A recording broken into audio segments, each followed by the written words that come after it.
Hello, I'm Mark Anderson, roving editor for American Free Press. Welcome to AmericanFreePress.net.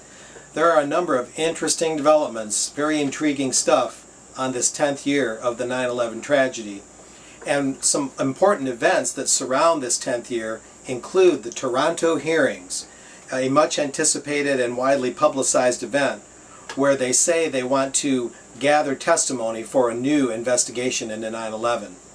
And to do that, well-known 9/11 conventional story critics such as Richard Gage of Architects and Engineers for 9/11 Truth, former Underwriters Laboratory employee Kevin Ryan, and several others will give testimony, their particular insights in their areas of expertise, to what they say will be an objective panel at these Toronto hearings, culminating right around September 11 or on that day for a call for a new 9/11 investigation, since there are so many detractors and a growing number of them on the conventional flying Muslims Osama bin Laden tale that were constantly told and retold.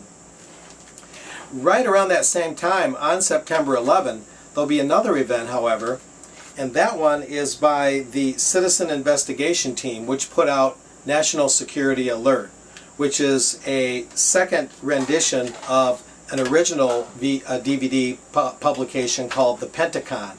The Pentagon was released in New York in 2007, and I was there for AFP, and it shows eyewitnesses all around the Pentagon on 9/11 showing that this most unique and most highly defended and sophisticated military command center in all of human history, showing really beyond any reasonable doubt that no plane ever hit the Pentagon that day. And what's interesting, and maybe a little troubling, at least in the view of Craig Ranke of the Citizen Investigation Team, which produced this Pentagon 2 or National Security Alert, is that there are some rifts among 9/11 researchers, and he told me today, here in August of 2011, that he wants to challenge the detractors with his 9/11 event also in Toronto at the Royal Theatre on the evening of 9/11 at 8 p.m. local time. And at that Royal Theatre, Craig and the rest of the Citizen Investigation Team will give what he says is a multimedia presentation along with excerpts of this Pentagon 2 or National Security Alert, all shown to show what he says, and I've often argued as a commentator, that the Pentagon really in most respects is the key to unraveling 9/11. It is, as noted, the most sophisticated military command center in really of all in human history, and yet on that day the military doesn't just fail to defend the Twin Towers, where 3 towers went down, not 2, but fails to defend its own military command center there in Virginia, right along Washington, D.C.'s Potomac River.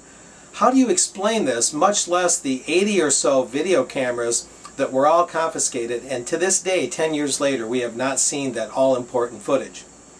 So, this is all what's converging on this all-important 10th year of 9/11. AFP is right on it. We're putting out a special edition of AFP September 5. It'll be dated that day, and it'll come out soon after.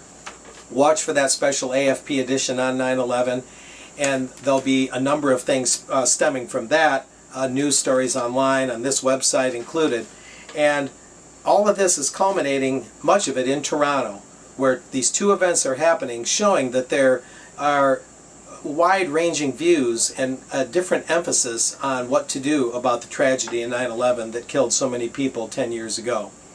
And we'll be watching this. It's very important that we see what Craig Ranke says and how his group fares in stressing the importance of the Pentagon in an event and in an issue where the Twin Towers tend to overshadow everything else. Although the Toronto event at the university will cover the Pentagon and the Pennsylvania events, maybe tangentially, they mostly focus on the World Trade Center. But stay tuned here for more on AmericanFreePress.net, and look for reports on these Toronto events at this all-important critical juncture in American and world history. We'll see you next time here online.